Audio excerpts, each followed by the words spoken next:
Hola, soy Mauricio José Schwartz y esto es El Rey va desnudo a fondo.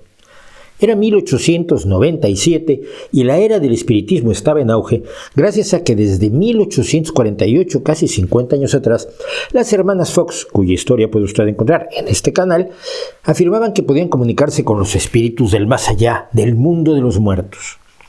Como a ellas les iba magníficamente bien en el negocio de hacer las llamadas sesiones espiritistas, de pronto, donde no había habido más que algún necromántico mal visto y algún vidente de baja estofa, había cientos y miles de médiums que mediaban a medias entre este mundo y el otro por una módica cuota, sobre todo con la gente de buenas posibilidades económicas. Ya en 1882 un físico y un periodista habían emprendido la Sociedad para la Investigación Psíquica, donde lo psíquico denota capacidades paranormales, supranormales, sobrehumanas o nivel hombres X. Su objetivo era abordar los asuntos de lo paranormal, sin prejuicio o predisposición de ningún tipo y en el mismo espíritu de indagación exacta y desapasionada que ha permitido a la ciencia resolver tantos problemas en un momento no menos oscuros o menos ardorosamente debatidos.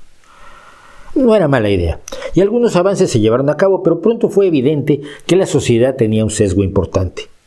Querían que fuera verdad algo de ese amasijo de supuestos poderes que abordaban hipnosis, disociación, transferencia de pensamientos, mediumnidad, fenómenos de Reichenbach, de los que ya nadie habla, telepatía, apariciones, casas encantadas y los fenómenos físicos asociados con las sesiones de espiritismo.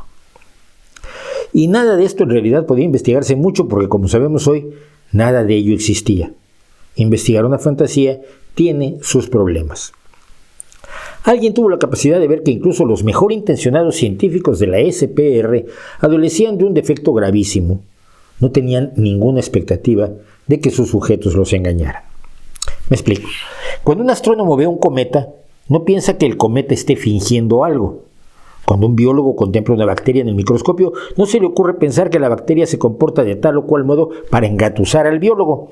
Y el geólogo está bastante tranquilo de que sus rocas y minerales no están tratando de verle la cara. Pero a la hora de tratar con gente, especialmente gente que obtiene generosos ingresos por fingirse telépata, medium, telequinético o adivino, el riesgo del engaño existe. Y para ese engaño, los científicos no estaban bien equipados. Ese enero de 1897, precisamente, un profesional del engaño, un mago, empezó a hacer espectáculos donde demostraba que los médiums espiritistas eran esencialmente ilusionistas deshonestos que hacían trucos como los que hacían los ilusionistas normales, pero fingiendo que no eran tales trucos, sino asombrosos fenómenos reales, muchas veces jugando con los sentimientos de buenas personas que querían comunicarse con sus seres queridos fallecidos y siempre, qué raro, presentando una factura al final de su actuación, cuando no al principio.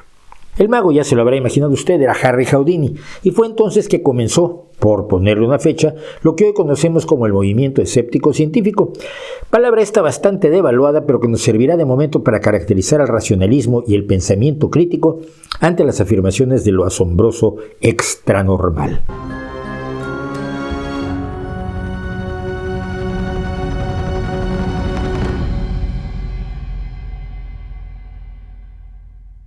Durante la mayor parte de la historia humana, las creencias irracionales gozaron de enorme popularidad y credibilidad.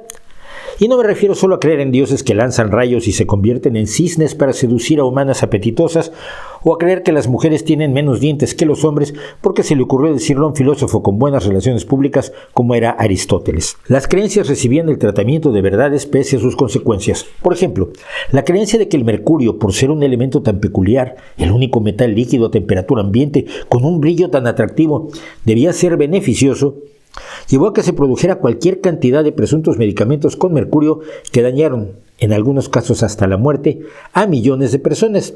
Desde el primer emperador chino, Qin Shi Huang, a los presidentes de Estados Unidos, Andrew Jackson y Abraham Lincoln, el escritor Edgar Allan Poe y el compositor Ludwig van Beethoven. Igual hubo creencias sobre los efectos beneficiosos del antimonio, el arsénico, el oro, la estricnina y muchas sustancias que se cobraron la vida, la salud y el bienestar de muchísimas personas. Añade usted las creencias místicas, las afirmaciones del más allá con fantasmas y almas en pena, las historias de monstruos que llevaron a que más de un inocente fuera ejecutado por creerse que era vampiro. Los cuentos de lugares encantados, de visiones de otro mundo, que para la década de 1940 se metamorfosearon en historias de naves extraterrestres por millares. Y siga usted con las creencias en conspiraciones malévolas y de nivel planetario, según las cuales hay docenas de grupos secretos, cada uno de los cuales controla totalmente el mundo, si no es que el universo. Bueno, los creyentes en esto, o cada uno de los creyentes en esto, solo aceptan que un grupo es el que controla todo, pero no se ponen de acuerdo en cuál. Cada uno tiene su conspiración. Podría hablar horas sobre creencias así. Todas comparten una característica esencial: no hay ninguna prueba de que tengan bases reales. Tienen, eso sí, argumentarios más o menos bien armados, acusaciones contra quienes dudan de ellos o directamente se burlan de sus afirmaciones, cosa que reconozco que yo he hecho en muchas ocasiones, un victimismo acusadísimo y una vocación fanática sin moderación alguna. La primera organización escéptica quizás fue la Vereniging tegen de Quacksalverisch, o Asociación contra la Charlatanería Médica, fundada en los Países Bajos en 1881. Su objetivo es, hasta hoy, porque sigue existiendo, la denuncia de la práctica no autorizada de la medicina y los remedios secretos, y desde 1980 la llamada medicina alternativa. Se llama medicina alternativa, por cierto, porque es una alternativa a la medicina. No cura, no ayuda, no tiene pruebas, no es medicina, pero le presenta a usted la alternativa de pagar sin recibir atención médica. Creer en ciertos fenómenos indemostrados pero emocionantes fue una postura que se agudizó a fines de la Revolución Industrial. Algunas personas hallaban muy irritante que la realidad fuera real, que la ciencia explicara el universo, que la tecnología transformara el universo y que se creara más riqueza que nunca en la historia humana sin intervención divina ni del misticismo o el esoterismo. Ellos necesitaban algo más, fantasías que representaran misterios irresolubles, no misterios pedestres que pudieran abordar los métodos de la ciencia, y allí se empezaron a multiplicar los médiums y demás charlatanes, en los que incluso creyeron mentes agudas como la de Arthur Conan Doyle, creador del racionalista detective Sherlock Holmes, pero que fue capaz de pensar que un truco de unas niñas probaba que había realmente hadas en un jardín de Cottingley. Cierto, a lo largo de la historia hubo personas que individualmente señalaron fraudes escandalosos, gritando, como lo hacemos en este canal, que el rey va desnudo. Luciano de Samosata, poeta y pionero de la ciencia ficción, desmontó en el siglo II el fraude del culto al dios serpiente de Glicón, promovido por Alejandro de Abonutico. Glicón era una serpiente con cabeza humana falsa que aparecía rodeando el cuerpo de Alejandro y que se movía y hablaba, lo cual Luciano denunció como una simple marioneta. Y entonces, como hoy, 1800 años después, lo asombroso sobre todo era que la gente se creyera tal embuste. Pero en el siglo XIX y XX empezaron a aparecer cada vez más afirmaciones de lo sobrenatural. O si no eran más, se empezaron a extender con enorme velocidad, cada una desde su punto de origen, por todo el mundo.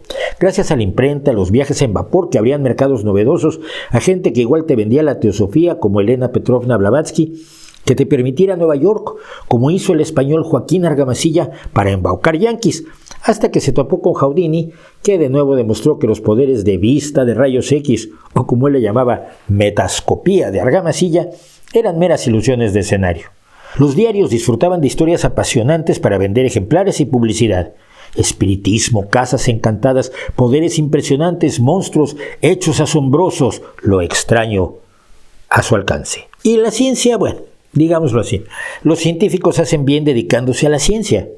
Por un lado, como dijimos, no estaban preparados para el engaño, esto quizás ya no es cierto, pero por otro lado, sinceramente, dedicar sus esfuerzos a discutir con personas que dicen que vieron una lucecita en el cielo y que esa lucecita es una nave extraterrestre que viene de Neptuno a traernos una nueva receta de arroz a la cubana, realmente parece un desperdicio de educación universitaria. Quizás un grupo de comunicadores, magos, gente capaz de dedicarse concretamente a la exploración del creciente abanico de afirmaciones de lo paranormal, podían hacer más por la refutación o en su caso confirmación, que podía haber pasado, no ha pasado todavía, de las afirmaciones más descabelladas.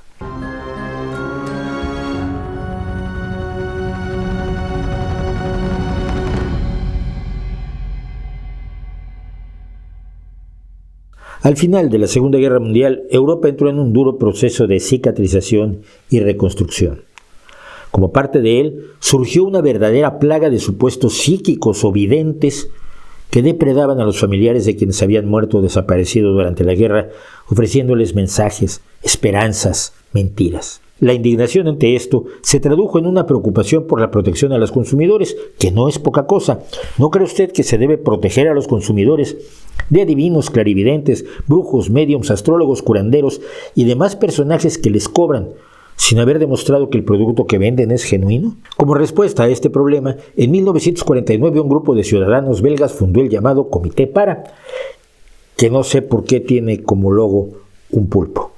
Su nombre completo es Comité Belga para el Análisis Crítico de las Paraciencias y fue la primera organización de lo que se llama, o a los filósofos les da por llamar, escepticismo científico. Es decir, a diferencia del escepticismo filosófico, que con facilidad puede llegar al nihilismo y a la negación de todo conocimiento, como el posmodernismo, por ejemplo.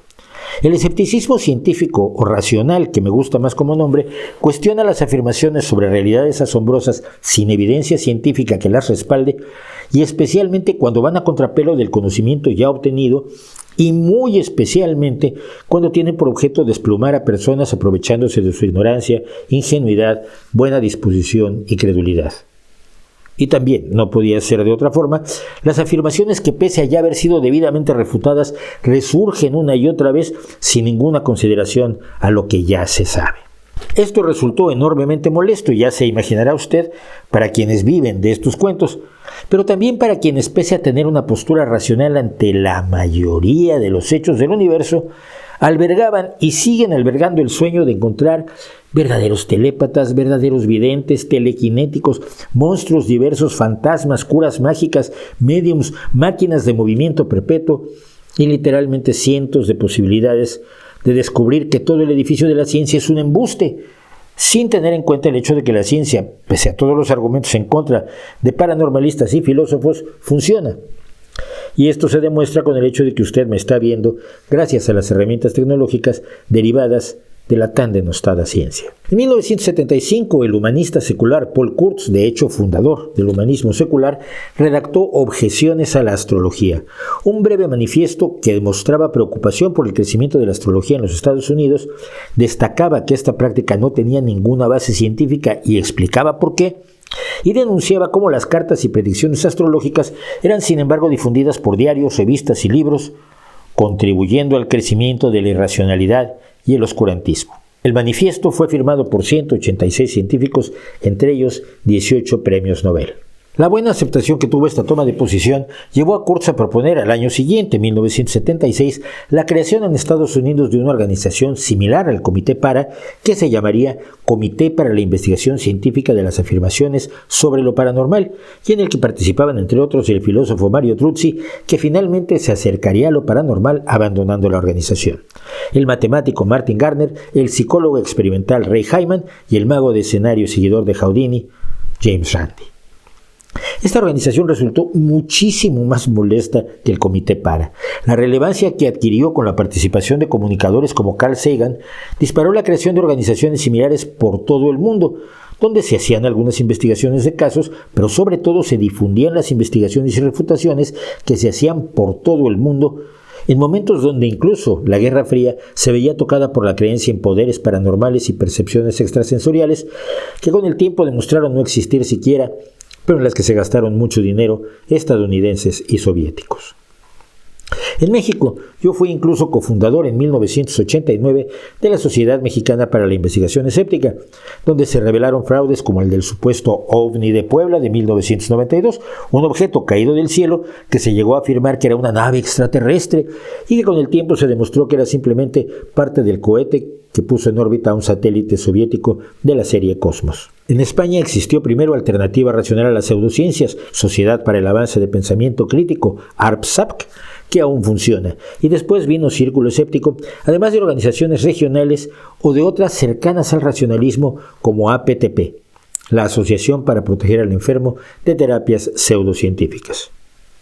Y aquí es donde hay que detenerse un poco, porque el movimiento molesto para anticientíficos, pseudocientíficos y científicos con basurita, que diría Mafalda, pronto se hizo mucho más desagradable para muchas más personas.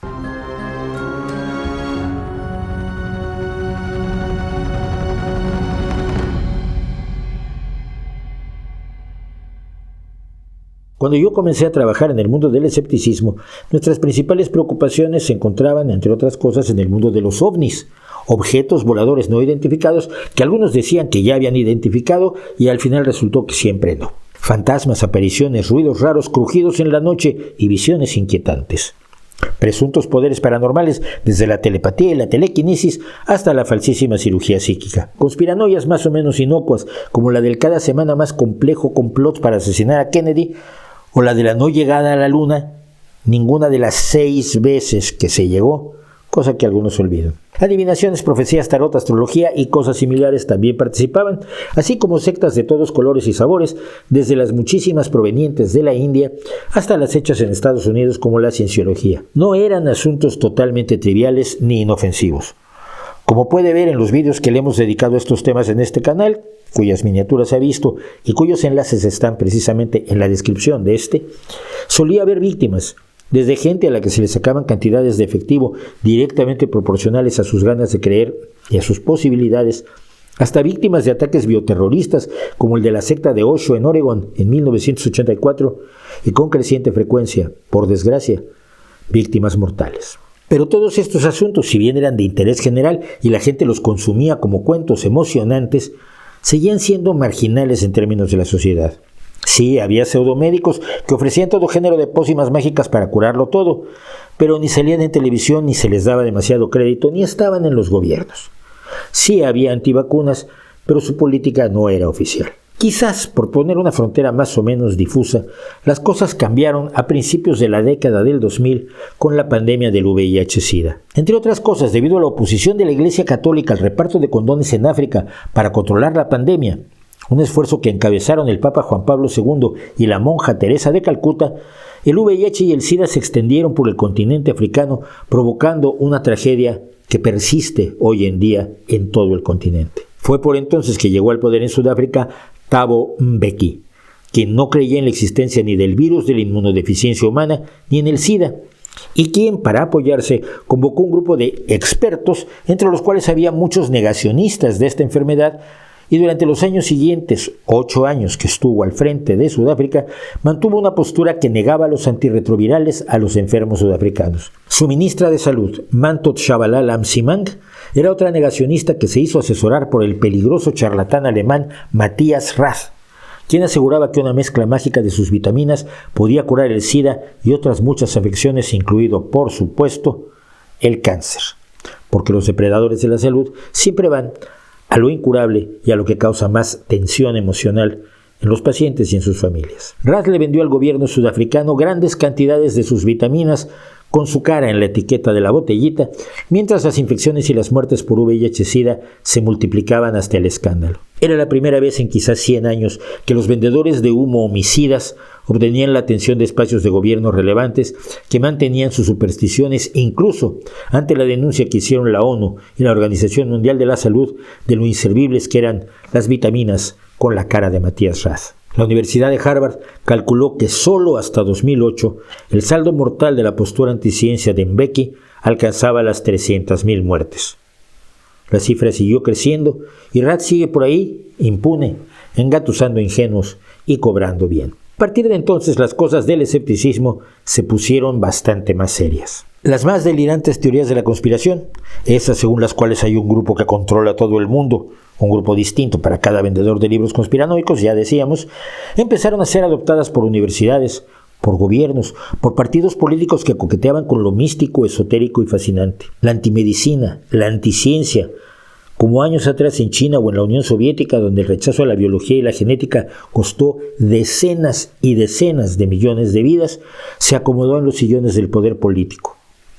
Y los escépticos pasamos de ocuparnos de un soplaflautas que dice que puede ver con los dedos, viejo truco de ilusionismo, a enfrentar a organizaciones sólidas y bien financiadas que promueven todo tipo de patrañas, tan fantasiosas como las de antaño, pero mucho más peligrosas.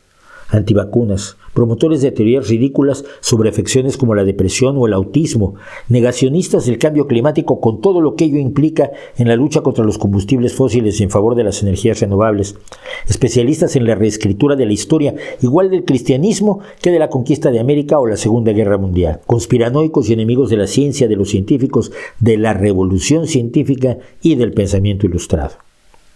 Ahí estamos hoy.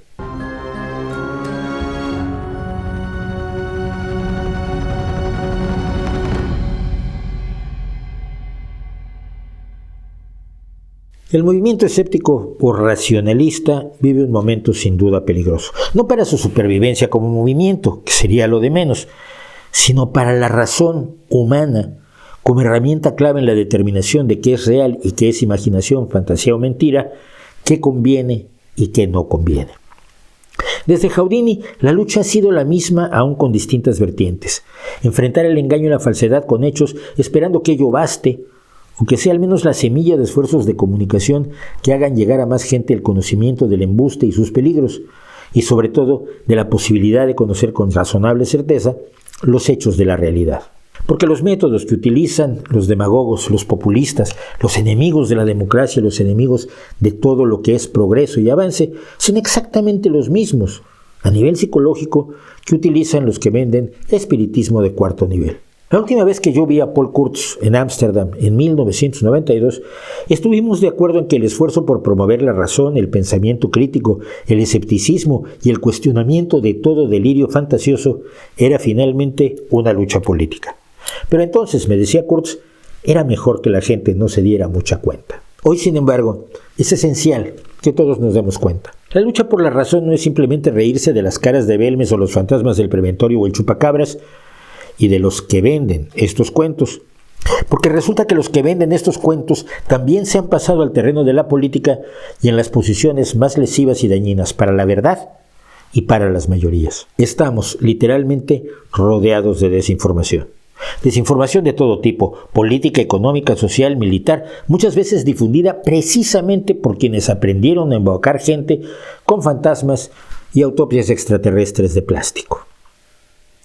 Pero afortunadamente todavía sabemos diferenciar la desinformación de la información, porque podemos recurrir a los hechos, a los datos verdaderos, a la información comprobable, a una forma de conocimiento certero que permite refutar la desinformación, que finalmente no es otra cosa que la mentira, a veces muy bien aderezada y vestidita. Esto en política y sociedad nos parece muy claro ahora, aunque evidentemente hay muchísimas personas que asumen la desinformación como algo real y sobre lo cual basan sus puntos de vista, sus votos, sus comentarios, su accionar cotidiano. Gente que igual compra la propaganda de Donald Trump o la de Vladimir Putin y luego llaman desinformación o fake news a los hechos y datos que refutan a esa propaganda. Y hay otros terrenos donde la desinformación ha acampado a sus anchas, en el terreno de la ciencia, o lo que pasa por ciencia, de lo misterioso, de lo místico, lo religioso, el supuesto conocimiento alternativo, la rebeldía con etiqueta de precio, los falsos expertos con los que Robert F. Kennedy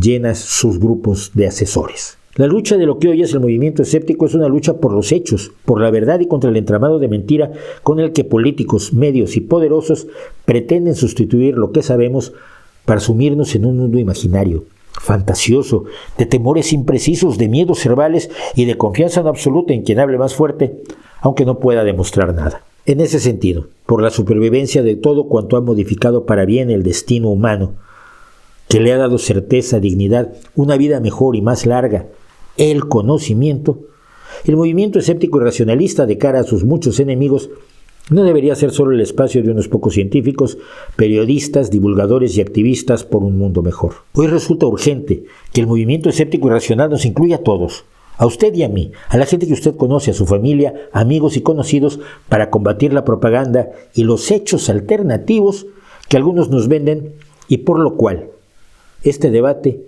es asunto de vida o muerte para todos. ¿No cree usted?